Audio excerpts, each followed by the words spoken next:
د افغانستان د پرمختګ غټ خبر د عیسائی ملي ادارې 9 میلیونه الکترونیکي تذکرې ویشلي. سلامونه مو هرکلی کوم. د افغانستان د عیسائی اداره وايي 9 میلیونه الکترونیکي تذکرې ویشل شوي دي. د افغانستان د عیسائی معلوماتو ملي اداره وايي ټول افغان وګړو ته د الکترونیکي تذکرو ورکولو بهیر روان دی. د مهال یې 9 میلیونه کسانو ته الکترونیکي تذکرې ویشلي.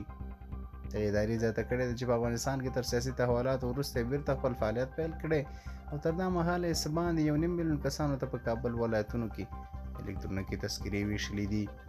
دغه اداره همدارنګه زیاتوي چې د ادارې په ټول هیواد کې د الکترونیکي تذکرو د 3 فعالو څانګو پر مټ چې 19 په کابل کې دي، لږ تر لږه په 1 څانګه په هر ولایت کې او تر 2 ډېرې په لویو ښارونو کې دي.